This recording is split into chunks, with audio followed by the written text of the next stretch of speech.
नमस्कार. संघर्ष वृत्तवाहिनीमध्ये आपलं स्वागत. घेऊया ठाणे आणि आसपासच्या परिसरामधील घडणाऱ्या महत्त्वाच्या घडामोडींचा आढावा. मंगळवारी राष्ट्रवादी काँग्रेसच्या अजित पवार गटात गेलेले डॉक्टर जितेंद्र आव्हाड यांचे खंदे समर्थक अभिजित पवार हे अवघ्या 2 दिवसांमध्ये स्वगृही परतले. तडीपार करून मोक्का लावू, 2 वर्ष जेलमध्ये डांबून ठेवू, ईडीची कारवाई करू अशा धमक्या नजीब मुल्ला यांनी दिल्याने आपण घाबरलो होतो. त्यामुळे मी आत्महत्येच्या निर्णयापर्यंत पोहोचलो होतो.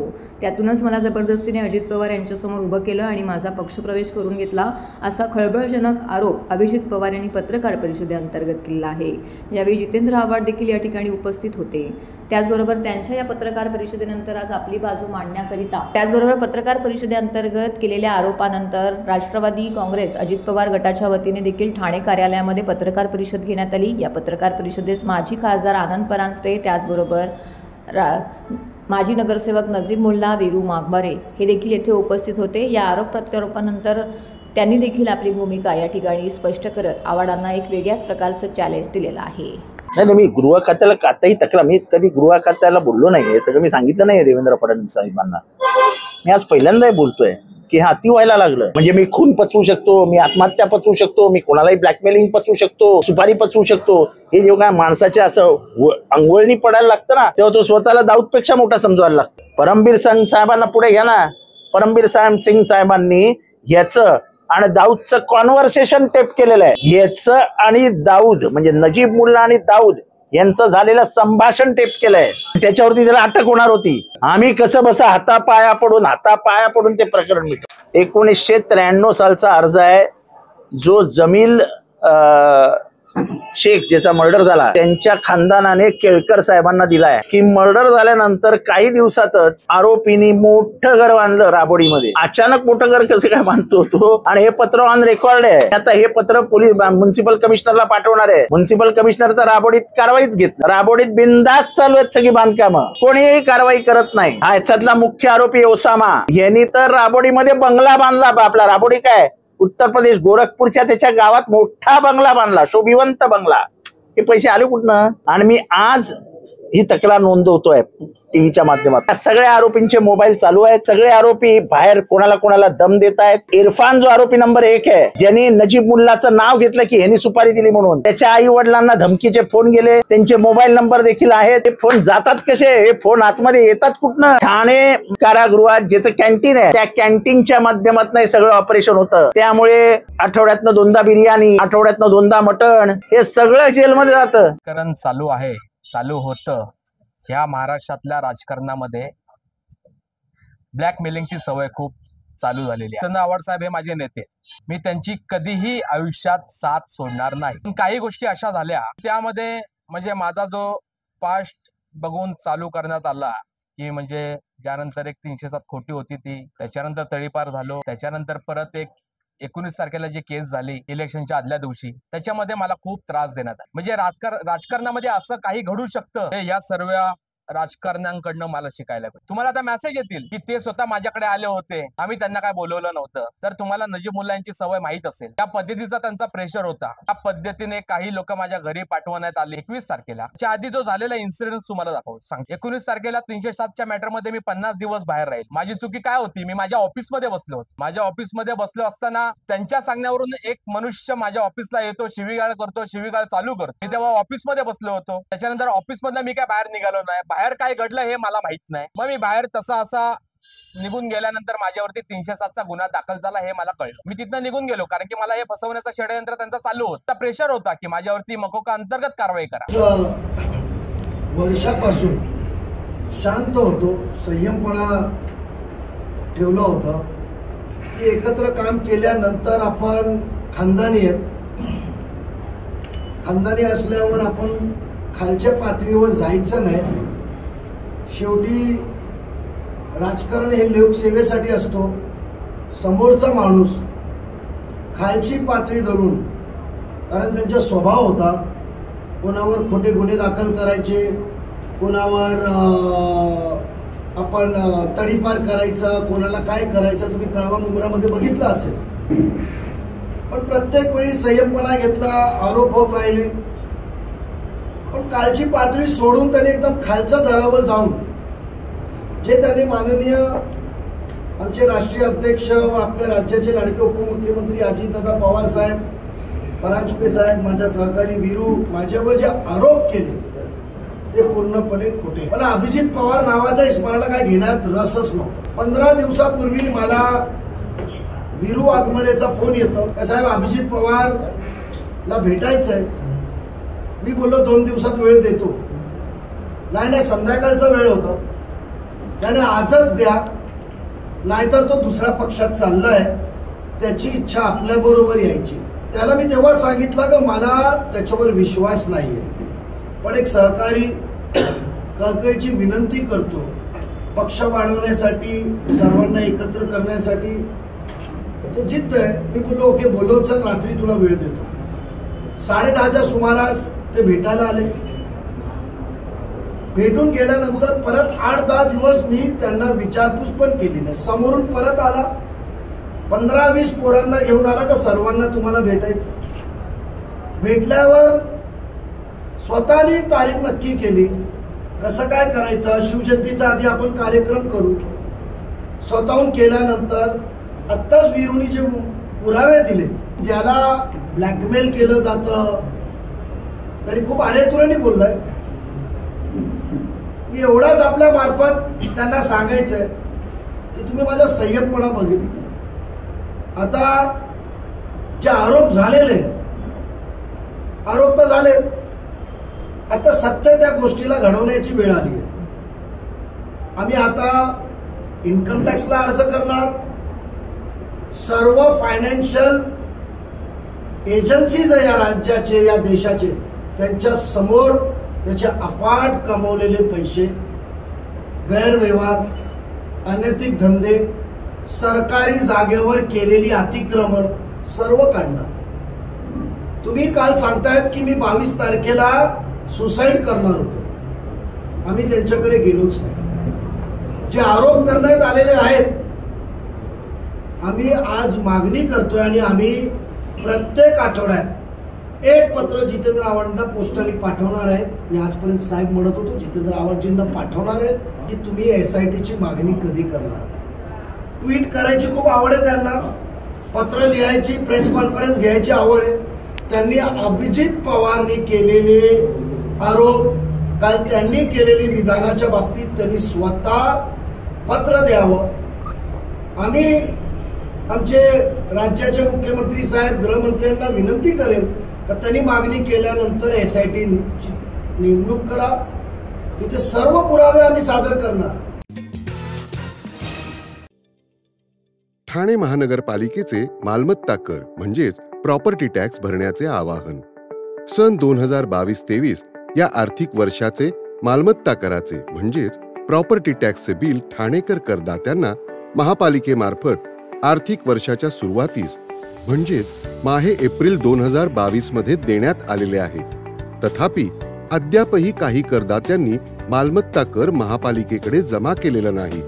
सध्या आर्थिक वर्षाचा अंतिम टप्पा सुरू झाला आहे. मालमत्ता कर वसुलीसाठी महापालिकेतर्फे कडक कारवाई हाती घेण्यात आली आहे.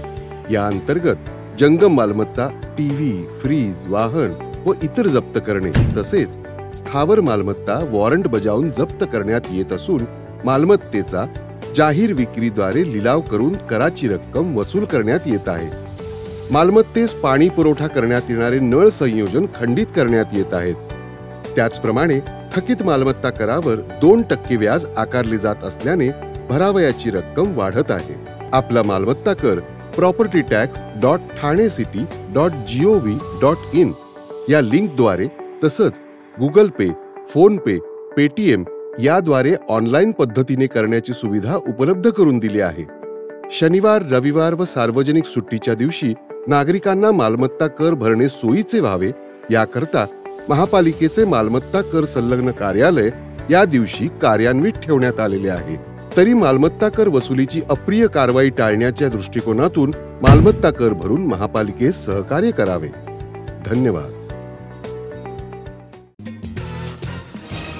ठाणे महानगरपालिका क्षेत्रातील धोकादायक, अतिधोकादायक अनधिकृत इमारती आणि झोपडपट्ट्यांच्या पुनर्विकासासाठी क्लस्टर योजना क्रांतिकारक आहे. मात्र हातबट्ट्याचे व्यवहार करून प्रशासनाने क्लस्टर योजना विकासकांना आंदण देऊ नका असं परखड बोल आमदार संजय केळकर यांनी सुनावले आहेत. आमदार केळकर यांनी नागरिकांसमवेत ठाणे महानगरपालिकेच्या संबंधित अधिकाऱ्यांची भेट घेऊन विस्तृत चर्चा केली. भाजप शिवसेना युती सरकारच्या काळात तत्कालीन मुख्यमंत्री देवेंद्र फडणवीस आणि एकनाथ शिंदे यांनी ठाणे शहरात क्लस्टर योजना राबवण्याचा निर्णय घेतला आहे. त्यानुसार पालिका क्षेत्रात विविध मागण्या 48 पुनर्निर्माण आराखडे तयार करण्यात आले. क्लस्टरसारख्या महत्त्वाकांक्षी योजनेला मूर्त स्वरूप मिळत असताना शहरातील मानपाडा, अशोकनगर, आझादनगर, गणेशनगर तसेच मनोरमा नगर भागात कार्यालय थाटून दंडेलशाही करणाऱ्या विकासकांच्या विरोधात नागरिकांमध्ये क्लस्टरबाबत संभ्रमाचं वातावरण आहे. यापूर्वी अधिवेशनामध्ये आमदार केळकर यांनी अशा हजारो झोपडपट्टी धारकांची बाजू ठामपणे मांडली असल्याने या भागातील नागरिकांनी क्लस्टर संदर्भातील तक्रारीचा पाढा आमदार संजय केळकर यांच्याकडे वाचला. आमदार केळकर यांनी नागरिकांसह थेट ठाणे महानगरपालिका मुख्यालयात संबंधित अधिकाऱ्यांची भेट घेतली.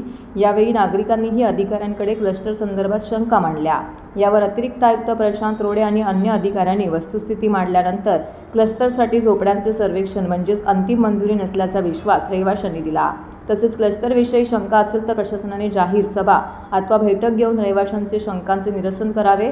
त्याचबरोबर वैयक्तिक पातळीवरही तक्रारदारांच्या तक्रारी ऐकून घ्याव्यात असे सक्त निर्देश देत क्लस्टर योजना विकासकांना आंदण देऊ नका असे प्रशासनाला बजावलं आहे. क्लस्टरच्या संबंधामध्ये मी आजच एका भागातल्या क्लस्टरच्या संबंधामध्ये तिथल्या लोकांच्या अडीअडचणी आणि शंका कुशंका ज्या आहेत त्या कुठेतरी आयुक्त क्लस्टरच्या पातळीवर, अधिकाऱ्यांच्या पातळीवर ते सुटल्या पाहिजेत. त्यांना त्याची नीटपणे माहिती करून द्यायला पाहिजे. मी विधिमंडळात पण सांगितलं की क्लस्टर हे बिल्डरला आंधण दिल्यासारखं देऊ नका. बिल्डरची माणसं जी आहेत ती त्या ठिकाणी फिरायला पाठवू नका. आधी त्या लोकांना, कारण क्लस्टर ही क्रांतिकारी योजना आहे, परंतु त्याचा इम्प्लिमेंटेशन जे आहे ते विविध प्रकारे चुकीच्या पद्धतीने होत असल्यामुळे अनेक हजारो नागरिकांमध्ये मोठा संभ्रम आहे की आपली फसवणूक तर होत नाही आहे ना. आणि त्याच्यामुळे क्लस्टरच्या अधिकाऱ्यांनी त्या ठिकाणी जाऊन योग्य ती माहिती द्यावी, ती अधिकृत राहील आणि मग ती क्लस्टरची योजना जी आहे ती स्वीकारायची का न स्वीकारायची हे तिथले लोक ठरवतील. आणि त्या दृष्टीने आजच मी वरिष्ठ अधिकाऱ्यांची आणि लोकांची बैठक घेतली. पर्यावरणपूरक सण साजरे करण्यासाठी मूर्तिकारांना ठाणे महानगरपालिकेतर्फे शाडू माती आणि मूर्ती घडवण्यासाठी जागा विनामूल्य देण्यात येणार आहेत. मातीची उपलब्धता आणि प्रभागनिहाय जागांचे नियोजन करण्यासाठी मूर्तिकारांनी शाडूची माती मिळवण्यासाठी पुढील 15 दिवस ठाणे महानगरपालिकेकडे मागणी नोंदवावी, तसेच जागेसाठी अर्ज करावा असं आवाहन ठाणे महानगरपालिकेतर्फे करण्यात आलं आहे. पर्यावरणपूरक गणपती साजरा करण्यासाठी ठाणे महानगरपालिकेने आयुक्त सौरभ राव यांच्या निर्देशानुसार मूर्तिकार आणि सार्वजनिक गणेशोत्सव मंडळ यांची 16 जानेवारी रोजी बैठक घेतली. तसेच 3 फेब्रुवारी रोजी पर्यावरणपूरक गणेशोत्सव नियमावली 2025 ही प्रसिद्ध करण्यात आली आहे. या बैठकीत झालेल्या चर्चेनुसार मूर्तिकारांनी शाडूची मातीची मागणी तसेच जागेसाठी अर्ज लवकरात लवकर करावा. त्यानुसार पर्याप्त वेळेत शाडूची माती उपलब्ध करणे शक्य होईल. तसेच जागांसाठी अर्ज आल्यावरती त्यानुसार प्रभागनिहाय जागा शोधून त्या मूर्तिकारांनी मूर्ती घडवण्यासाठी विनामूल्य देता येतील असं मुख्य पर्यावरण अधिकारी मनीषा प्रधान यांनी सांगितलं आहे. शाडूच्या मातीसाठी ठाणे महानगरपालिका मुख्यालय, पाचपाखाडी येथील प्रदूषण नियंत्रण विभाग आणि जागेसाठी संबंधित प्रभाग समिती कार्यालय येथे अर्ज करावा लागणार आहे. तरी संबंधित मूर्तिकारांनी या दोन्ही गोष्टी पुढील 15 दिवसात कराव्यात असं आवाहन महापालिकेने केलं आहे.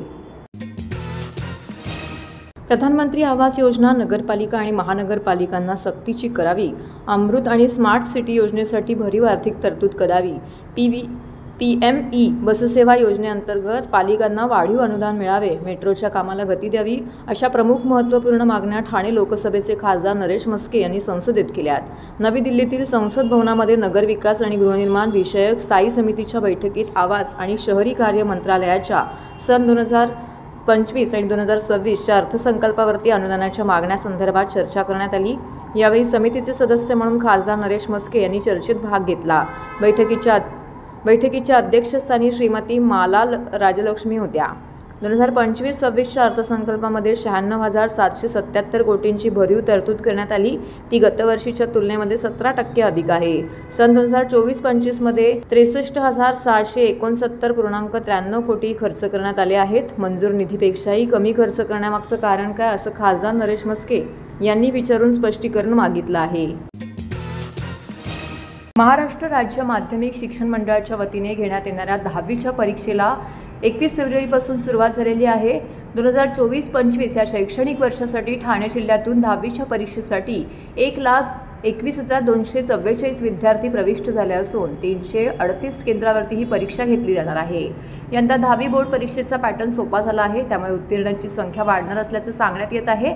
महाराष्ट्र राज्य माध्यमिक आणि उच्च माध्यमिक शिक्षण मंडळातर्फे 21 ते 17 मार्च दरम्यान 10वीची परीक्षा संपन्न होत आहे. 10वीच्या परीक्षा सुरळीत पार पाडाव्यात यासाठी ठाणे जिल्हा परिषदेच्या शिक्षण विभागाकडूनही नियोजन काटेकोर करण्यात आलेलं आहे. मागील वर्षीच्या तुलनेत यंदा विद्यार्थ्यांची संख्या वाढली असून 338 परीक्षा केंद्रावरती ही परीक्षा घेतली जाणार आहे.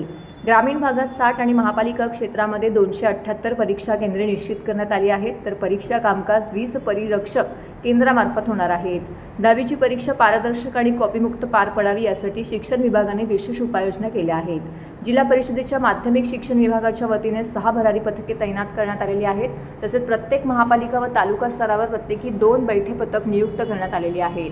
महसूल विभागाअंतर्गत जिल्हाधिकाऱ्यांच्या नेतृत्वाखाली भरारी पथके देखील कार्यरत राहणार आहेत. याशिवाय परीक्षा केंद्राची तपासणी करण्यासाठी जिल्हा स्तरावरील विविध खात्यांचे अधिकारी भेट देतील, अशी माहिती शिक्षणाधिकारी ललिता झैतुले यांनी दिली आहे. तर हे होतं संघर्ष वृत्तवाहिनीचं आजचं बातमीपत्र. उद्या पुन्हा भेटू याच वेळी याच ठिकाणी ताज्या घडामोडींसह. तोपर्यंत नमस्कार.